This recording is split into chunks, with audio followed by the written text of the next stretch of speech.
Notre bonne nouvelle quotidienne. Texte de A.T. Jones et A.J. Wagoner. Jacques et Paul sont d'accord. Car nous comptons que l'homme est justifié par la foi sans les œuvres de la loi. Paul, dans Romains 3, verset 28. Vous le voyez, c'est par les œuvres que l'homme est justifié et non par la foi seulement. Jacques 2, verset 24. L'apôtre Jacques ne dit-il pas que la foi seule ne peut sauver un homme et que la foi sans les œuvres est morte? Examinons un moment ces déclarations. Trop de gens, animés de bonnes intentions, les ont pervertis et changés en un légalisme mort.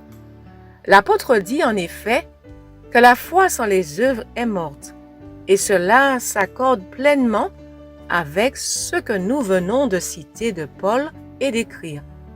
Car si la foi sans les œuvres est morte, l'absence d'œuvre montre l'absence de foi, car ce qui est mort n'existe pas. Si un être humain a la foi, des œuvres vont nécessairement apparaître. Et la foi exclut toute auto-glorification.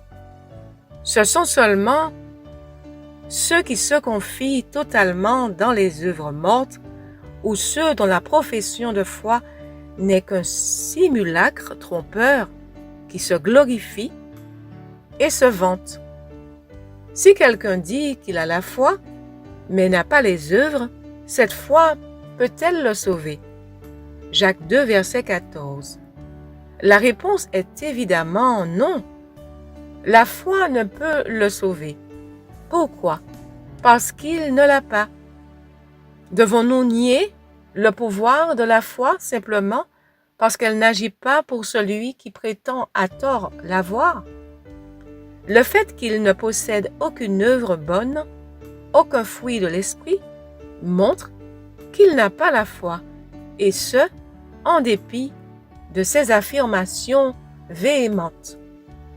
La foi n'a pas le pouvoir de sauver un être humain qui ne la possède pas. Du début à la fin, la justification vient de la foi seule. Le chrétien, pas plus que le pécheur, ne peut être justifié par les œuvres. Mais cela ne veut pas dire que les œuvres n'ont aucun rapport avec la foi. La foi qui justifie est une foi qui fait de l'être humain quelqu'un qui accomplit la loi. Personne n'est justifié par la foi et les œuvres, mais par la foi seule, la foi qui œuvre.